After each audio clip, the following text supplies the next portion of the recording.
Il y a au Québec environ 150 000 entrepreneurs. Ensemble, ils dirigent 220 000 entreprises dans le secteur privé. Qui sont-ils et comment font-ils? Venez avec moi rencontrer les entrepreneurs de la région. Aujourd'hui, je reçois M. Martin Léonard de l'Imprimerie Léonard. Bienvenue. Bien, merci de votre invitation. Alors, l'Imprimerie Léonard existe depuis 1967. Ce n'est pas une nouvelle entreprise. Je suis convaincu que vous avez pas mal changé au fil des années. Expliquez-moi le cheminement de l'entreprise. Bon, ben, d'abord, c'est certain que la technologie étant changeante dans le monde, mais particulièrement dans notre industrie, on a migré des types d'impression offset à le grand mouvement qui s'est fait il y a peut-être une vingtaine d'années, étant le transfert vers l'industrie, la technologie numérique. Alors, l'Imprimerie Léonard a su s'adapter à ces différents changements au cours du temps, en passant du monochrome. Là, souvent, c'était de l'impression noir et blanc, comme les journaux du temps. On se rappelle là, que les photos étaient en noir. Là, est venue la quadrichromie qui est la couleur, en fait, les photos couleurs dans les journaux, dans les différentes publications. Et puis, après ça, ça s'est transféré au numérique avec toutes ces possibilités là, d'information rapide à travers les webs de ce monde et ces choses-là. Mais l'imprimerie, oui, a su s'adapter à tous ces changements-là au fil du temps. Bon.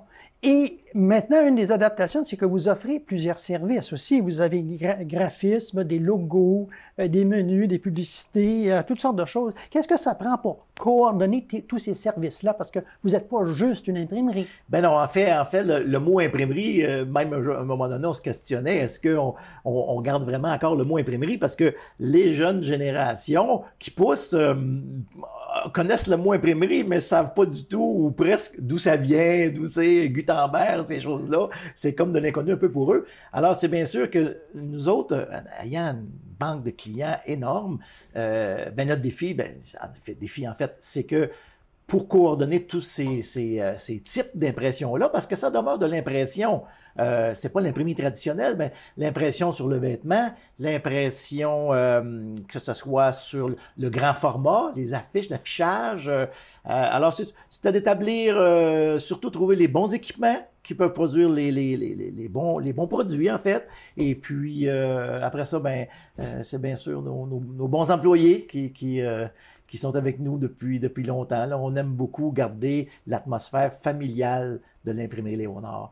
Il y en a moins là, qui travaillent de la famille maintenant, mais cette atmosphère-là qui est magique demeure au sein de l'entreprise. Puis je pense que ça aide beaucoup à passer à travers les défis qu'on a à surmonter.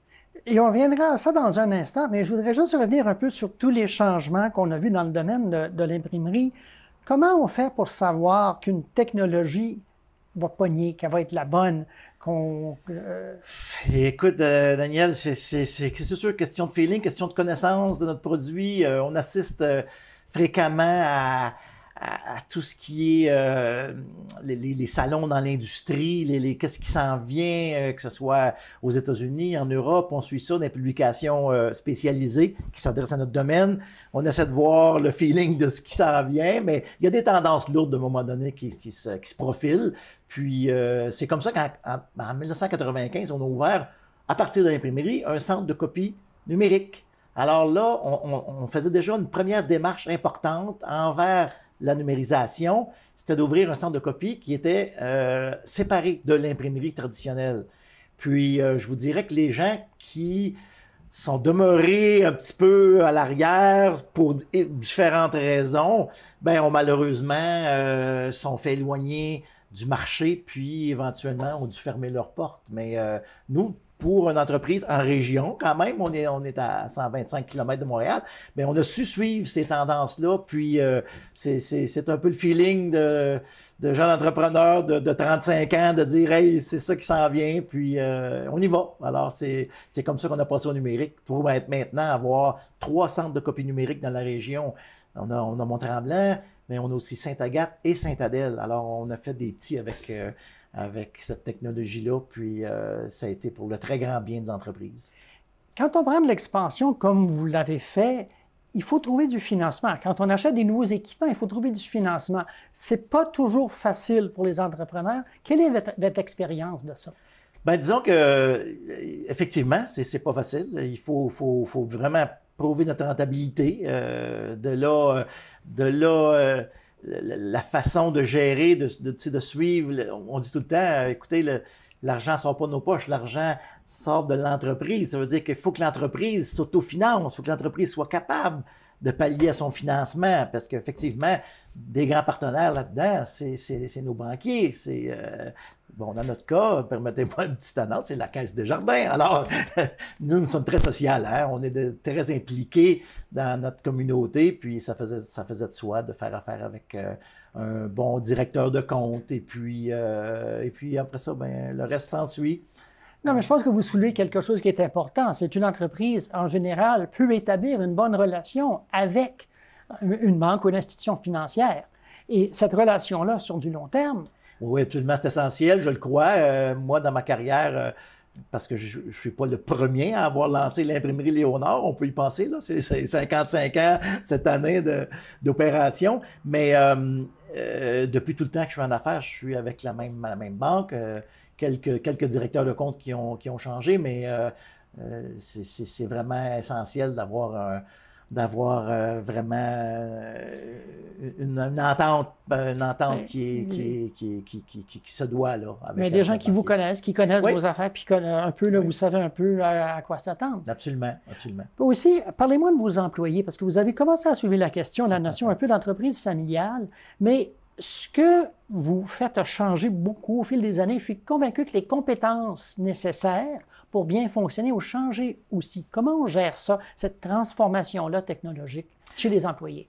Bien, c'est certain que, bon, on parlera peut-être des défis plus tard qu'on a actuellement dans l'histoire de la main-d'œuvre mais jusqu'à date. Mais jusqu'à date, écoutez, nous, on a eu un roulement très faible d'employés. Ça fait que nous, il y avait des gens qui arrivaient formés à l'occasion parce que c'était des techniques assez particulières. Un pressier, il y avait besoin de connaissances. Il faut vraiment faire opérer un équipement qui est à la fine pointe de la technologie de ce temps-là. Puis comme vous avez parlé, qui va être appelé à être modifié au cours du temps, bien, c'était autant des gens qui arrivaient formés, soit dans différentes écoles l'Institut des arts graphiques ou des choses comme ça, mais c'est aussi beaucoup des gens qu'on a formés sur place, sur le tas, comme on dit, et puis les gens progressaient comme ça, puis on leur offrait les opportunités pour grandir dans l'entreprise, et puis c'est comme ça qu'on a eu une très belle rétention de nos employés tout au long de notre existence, en fait. Donc, vous avez pris soin de vos employés, vous avez aidé à améliorer leurs compétences. Absolument, absolument. Encore aujourd'hui, on fait avec Emploi Québec, on fait de la formation à l'interne, on fait il y a des noms particuliers, là, la personne qui va chapeauter l'information à un autre qui maintenant, c'est de la technique numérique, c'est ou de l'infographie, ou des choses comme ça. Mais on continue perpétuellement à faire ça, puis pour le bien de nos employés et de notre entreprise, évidemment. Et vous soulignez aussi qu'il y a des programmes aussi qui vous aident, des programmes soit du gouvernement qui sont là pour vous aider à former ces gens-là. Oui, on a Emploi Québec qui nous suit là-dedans et puis qui nous aide financièrement parce qu'il paye une partie de ces programmes-là, puis et en plus qui nous donne des thématiques précises, là, des formules de gestion d'informations à transférer à nos gens. Alors, parfait. On viendra dans le deuxième bloc, on va parler un peu de vous et comme entrepreneur. Très bien.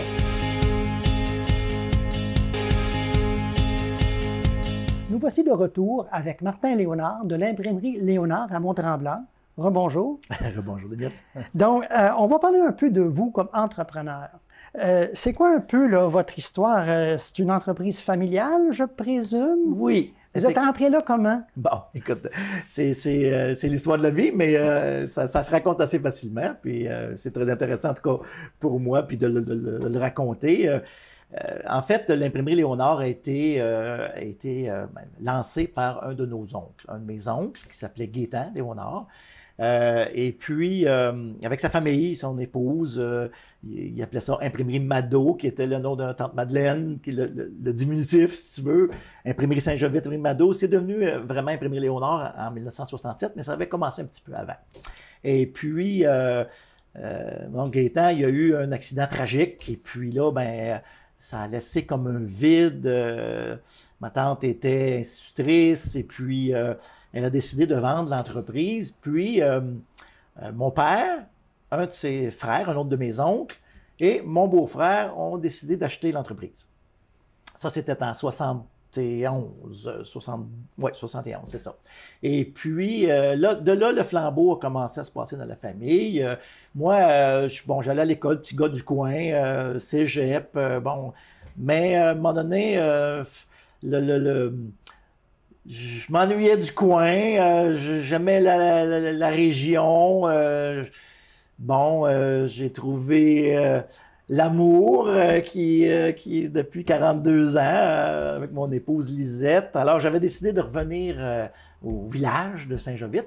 Puis, il y avait un poste à l'imprimerie qui s'offrait. Puis, mon père m'avait toujours dit, ben, moi, j'ai acheté les parts de l'imprimerie pour, moi, j'ai un frère jumeau, ou des sœurs, s'il y avait quelqu'un qui était intéressé à poursuivre la tâche, ben, que ça lui ferait plaisir de transférer ses parts. Puis c'est comme ça que j'ai commencé en 1980-81 dans l'entreprise, puis monter les échelons, commencer pressier.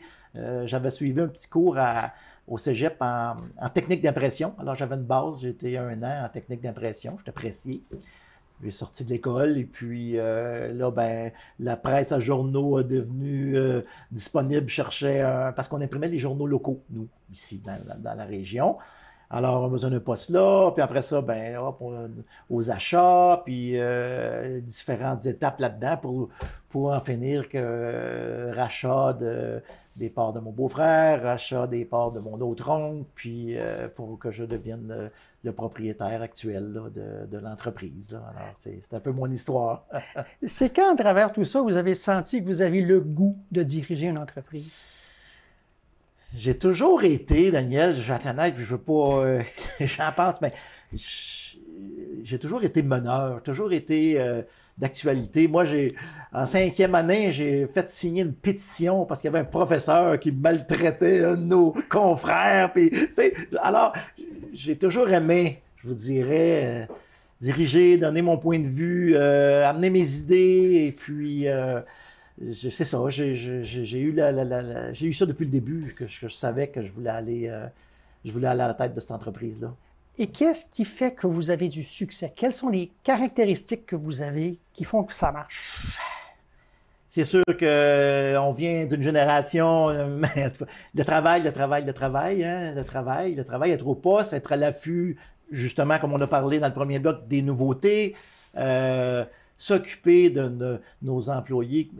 Puis nos employés, on les appelle nos partenaires. Tu sais, c'est des amis, c'est des cousins, c'est des gens qu'on connaît, qu'on apprécie, puis qu'on fait attention. Alors, je vous dirais que s'occuper de notre monde, aller à l'avant c'est sûr, de la clientèle, puis écoutez, avec le travail, la continuité s'est faite, puis le succès est arrivé. Bon. Et là-dedans, qu'est-ce que vous trouvez le plus facile dans le travail que vous faites? Qu'est-ce qui vous colle le plus à vos compétences?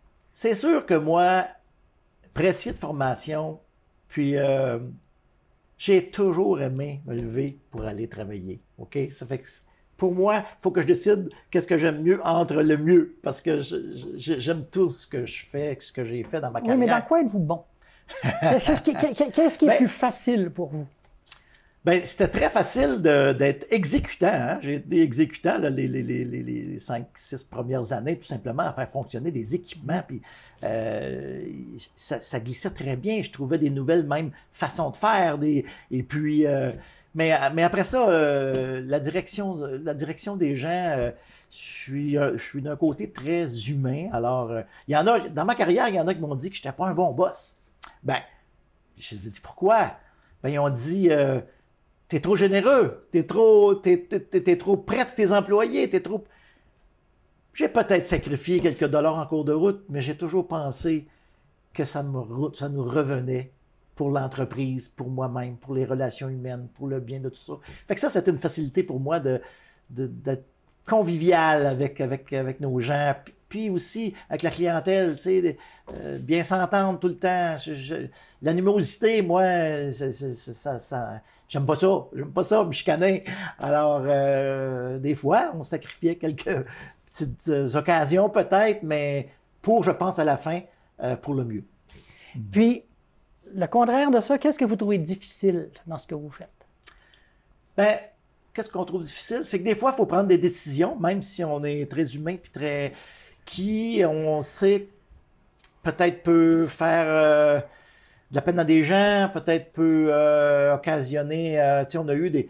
Quand l'économie fait des hauts et des bas, il y a eu des décisions à prendre, parfois de laisser aller quelqu'un, un employé qu'on appréciait, et puis là, ben ça, c'est très difficile. Ça, c'est très difficile de faire cette décision-là, mais qu'on se doit de prendre en tant que dirigeant, parce que sinon, on ne veut pas couler le bateau. Hein? On veut que le bateau continue, puis pour la vingtaine d'autres employés qui sont là, ben, il faut que ça continue aussi, je pense. Là. Mais ça, c'est très difficile. Est-ce que vous avez une journée typique? Une journée typique? L'arrivée au bureau, saluer tout le monde qui est dans la shop, qu'on appelle. Oui. Moi, c'était une priorité pour moi. J'ai toujours fait le tour de tout le monde pour leur souhaiter une bonne journée, les saluer, puis un petit peu de commérage à gauche et à droite. Ben, c'est le début de ma journée. Ensuite de ça, ben, on s'en va dans notre liste, les tâches de la journée qu'on pense pouvoir accomplir. Et puis, le fil du temps, on se réveille, il est 4h45, c'est le temps de retourner à la maison. Mais disons que ça a beaucoup évolué. Dans mon jeune temps, il y avait beaucoup plus d'implications, de production. Maintenant, je suis plus à la gestion. Puis avec c'est ça, un petit peu de télétravail qu'on a appris, tout ça. Alors, l'horaire est un petit peu plus flou pour l'entrée au bureau maintenant, mais ça a été longtemps de 7h30 le matin à 11h le soir, puis ça nous a rapporté aujourd'hui, je pense. Puis là-dedans, où trouvez-vous vos clients? Assez rapidement, comment vous faites pour les trouver, vos clients? Bien, je vous dirais qu'on a des clients de longue date, depuis le début de l'entreprise, hein, puis on n'a jamais été très... pas inclusif, on partait jamais vraiment à aller à la recherche de clientèle agressivement. C'était plutôt notre positionnement, ben, nos capacités, c'est sûr, de ce qu'on pouvait faire, notre technologie qu'on avait. On s'est démarqué d'ailleurs. Il y a eu des compétiteurs qui sont arrivés au fil du temps, mais qui sont tous tombés à gauche, à droite. Mais nous, on était vraiment des gens de confiance qui honoraient notre parole toujours et toujours. Puis je pense que ça a fait sa réputation au fil du temps. Donc, c'est ça, votre réputation. Oui. Donc, on va revenir dans un troisième bloc pour parler de vos défis à l'avenir. Très bien.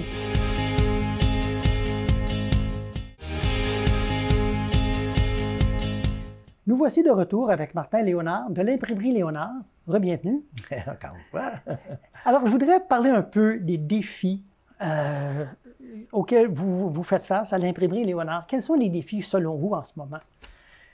Bien, Daniel, les défis sont les défis généraux de notre époque, je vous dirais. C'est bien certain que la main-d'œuvre est très importante. C'est pas facile le manque de main-d'œuvre. Le manque de main-d'œuvre. C'est pas facile de remplacer des gens. C'est pas facile. Puis nous, on n'a pas eu l'occasion au cours de notre historique justement d'avoir un grand roulement, comme j'avais parlé un petit peu plus tôt dans notre entrevue. Mais alors là, c'est de s'adapter à cette nouvelle réalité, d'avoir une recherche de personnel qui, parfois, demande des connaissances un peu plus précises parce qu'on est dans une entreprise de production. Hein? On n'achète pas une canne de bois du grossiste puis on le vend au détail. Là, nous, là. On produit la canne de bois. Là. On la fait. Là, on prend une feuille de papier, ça vient quasiment directement de l'arbre. C'est de la fibre qui nous arrive, puis on coupe, on modifie.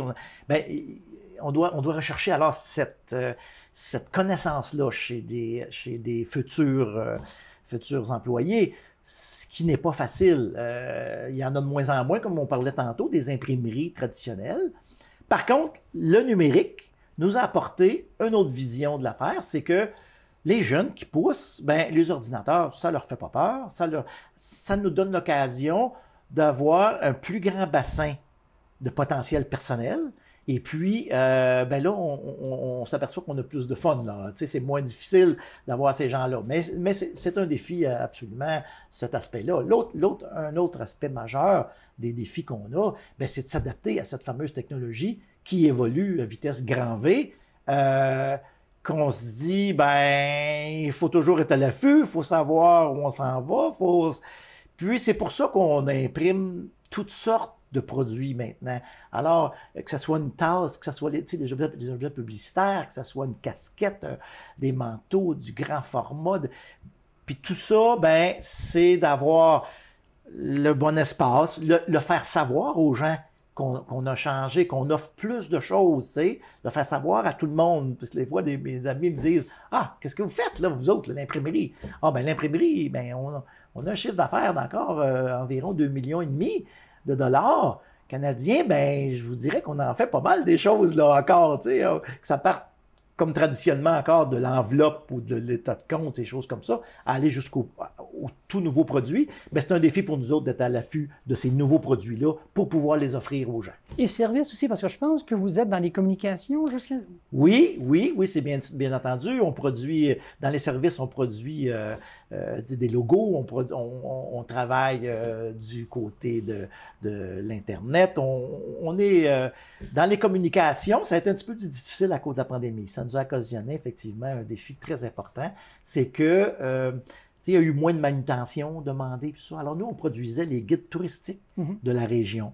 Guide touristique région Mont-Tremblant, un guide des restaurants. Alors, tous nos clients qu'on avait déjà, ben, voulaient se faire publiciser auprès de notre grande clientèle, soit de villégiateurs ou de touristes, tout simplement, pour se faire connaître.